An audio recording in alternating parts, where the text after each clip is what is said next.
الله أن يطهر قلوبهم لهم في الدنيا خزي ولهم في الآخرة عذاب عظيم سماعون للكذب أكالون للسحت فإن جاءوك فاحكم بينهم أو أعرض عنهم وإن تعرض عنهم فلن يضروك شيئا وإن حكمت فاحكم بينهم بالقسط إن الله يحب المقسطين ولعل أنبئكم بشر من ذلك مثوبة عند الله من لعنه الله وغضب عليه وجعل منهم القردة والخنازير وعبد الطاغوت أولئك شر مكانا وأضل عن سواء السبيل وإذا جاءوكم قالوا آمنا بأفواههم وقد دخلوا بالكفر وهم قد خرجوا به والله أعلم بما يكتمون وترى كثيرا منهم يسارعون في الإثم والعدوان وأكلهم الصوت لبئس ما كانوا يعملون.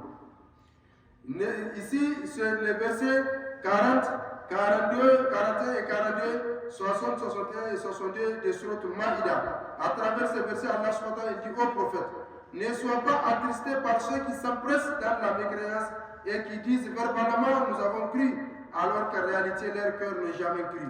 Et ne sois pas attristé aussi par l'exemple des Juifs, car tous ceux-ci écoutent des mensonges et écoutent d'autres personnes qui ne sont pas venues vers toi et ils déforment la parole d'Allah subhanahu et l'altèrent de certaines parties de son contenu. En réponse à leurs actes, Allah subhanahu leur donne comme punition. Il dit, et quiconque Allah aura voulu éprouver, tu ne pourras le guider vers le droit chemin. Ceux-là, Allah n'a pas voulu purifier leur cœur. Ils auront en rétribution la honte dans ce bas monde et un grand châtiment de l'au-delà. Et comme si on demandait à Allah subhanahu wa ta'ala, qu'ont-ils commis comme péché? Il nous dit, ils écoutent beaucoup les mensonges, le fait de dire que Allah subhanahu wa ta'ala a enfanté. Les Juifs ont dit que Allah Uzair est le fils d'Allah et les chrétiens ont dit que Isa, Jésus, est le fils de Dieu.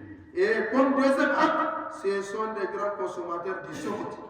Ils viennent vers toi, s'ils viennent vers toi, juge pour eux ou détourne-toi d'eux. Et même si tu te détournes d'eux, ils ne te feront aucun mal. Et si tu juges parmi eux, tranche avec équité. Dieu aime ceux qui sont équitables.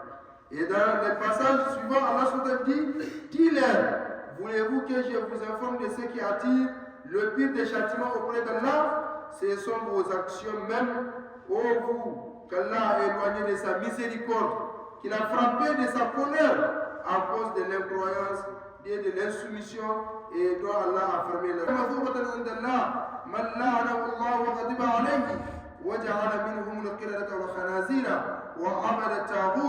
أولئك شر مكانا وأضل عن سواء السبيل وإذا جاءوكم قالوا آمنا بأفواههم وقد دخلوا بالكفر وهم قد خرجوا به والله أعلم بما يكتمون وترى كثيرا منهم يسارعون في الإثم والعدوان وأكلهم الصوت لبئس ما كانوا يعملون. Ici, c'est les versets 40, 42, 41 et 42, 60, 61 et 62 de Sourate Al-Maïda. À travers ces versets, Allah SWT dit au prophète, ne sois pas attristé par ceux qui s'empressent dans la mécréance et qui disent verbalement nous avons cru, alors qu'en réalité leur cœur n'a jamais cru. Et ne sois pas attristé aussi par l'exemple des Juifs, car tous ceux-ci écoutent des mensonges et écoutent d'autres personnes qui ne sont pas venues vers toi et ils déforment la parole d'Allah subhanahu wa ta'ala et l'altèrent de certaines parties de son contenu. En réponse à leurs actes, Allah subhanahu wa ta'ala leur donne comme punition.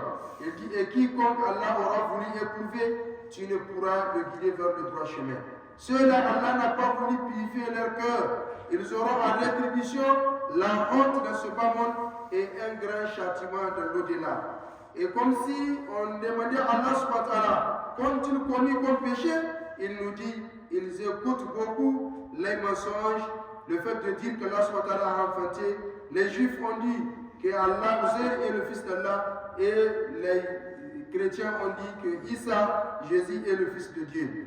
Et comme deuxième acte, ce sont des grands consommateurs du suhut. Ils viennent vers toi, s'ils viennent vers toi, juge pour eux ou détourne-toi d'eux. Et même si tu te détournes d'eux, ils ne te feront aucun mal. Et si tu juges parmi eux, tranche avec équité. Dieu aime ceux qui sont équitables. Et dans les passages suivants, Allah dit, dis-leur, voulez-vous que je vous informe de ce qui attire le pire des châtiments auprès d'Allah? Ce sont vos actions même, ô vous, qu'Allah a éloigné de sa miséricorde, qu'il a frappé de sa colère à cause de l'incroyance et de l'insoumission, et dont Allah a fermé leur cœur. Vous êtes devenus comme des singes, et des porcs. Vous avez adoré Satan et vous vous êtes ainsi égarés. Ceux-là ont atteint le pire degré du mal parce qu'ils sont ceux qui se sont le plus éloignés du chemin de la vérité. Et s'ils venaient à toi, s'ils venaient à vous, ils disaient qu'ils ont cru alors qu'en réalité ils étaient entrés avec mécréance et ils en étaient sortis avec. Et Dieu c'est ce qu'ils gardaient en secret. Et vous voyez beaucoup d'entre eux se précipiter dans le péché et la transgression. Ici, Allah subhanahu wa ta'ala, après avoir décrit les Juifs, leur comportement et les châtiments qui leur sont réservés, tels que la malédiction d'Allah subhanahu wa ta'ala, sa colère, il dit, ils ont commis la transgression, ils s'empressent vers le péché, et ensuite Allah subhanahu wa ta'ala ajouta en disant, et ce sont des grands consommateurs des fruits de la corruption. Quel mauvais acte qu'ils accomplissent. Les vocables soutes cités dans ces versets, ou évoqués dans ces versets, signifie la corruption telle que ça a été rapporté de la tradition du prophète sallallahu alayhi wa sallam par les différents interprétateurs du Coran tels que Ibn Kathir ou Ibn Jarir al-Tabari. Et parmi les hadiths du prophète sallallahu alayhi wa sallam, il y a ce célèbre hadith dans lequel le prophète sallallahu alayhi wa sallam, il dit, un hadith rapporté par Abdullah ibn Omar ibn al-As, il dit Qala la'ana Rasulullah sallallahu alayhi wa sallam ar-rashi wal-murtashi. Allah subhanahu wa ta'ala, il a maudit le corrupteur et le corrompu. Et ce hadith a été jugé authentique par les spécialistes du hadith. Et le hadith rapporté par Abu Daouda, d'après Abu Huraira, qu'Allah subhanahu wa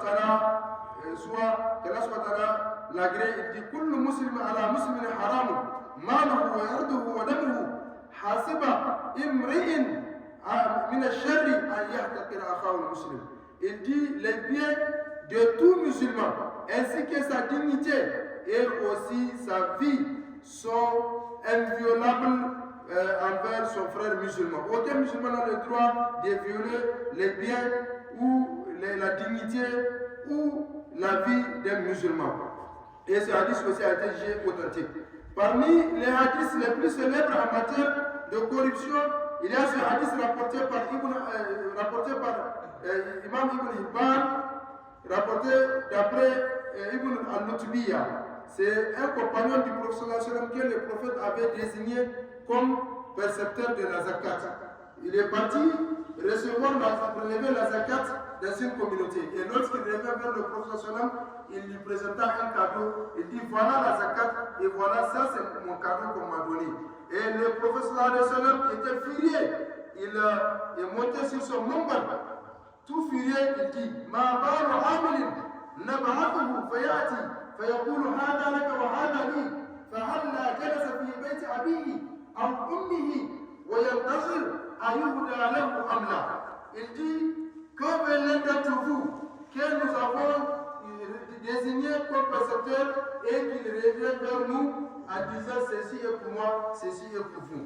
Et pourquoi n'était-il pas resté dans la maison de son père ou de sa mère pour entendre voir on lui fera cadeau ou non?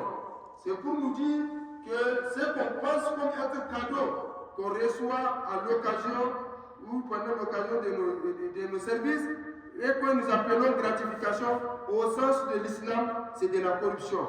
Au sens de l'islam, c'est ce qu'on appelle al-ibtizaz. Et le prophète il l'a interdit. Et nombre de récits rapportés des compagnons du prophète ont démontré que ce n'est pas licite. Et le musulman qui est recruté et qui est payé pour accomplir une mission ne peut pas recevoir de cadeaux. Plusieurs récits rapportés de Omar ibn Khattab, Omar ibn Abdelaziz, Abdullah ibn Omar ou Abdullah ibn Abbas et bien d'autres compagnons ont démontré que c'est interdit en islam. Le temps ne permet pas de citer toutes ces sources-là. Chers frères en islam, il y a un autre hadith rapporté par Abu Daouda, et dans lequel Abu Daouda il est rapporté par Abu Daoud, dans lequel le professeur dit, Ya ayyuhan nas, man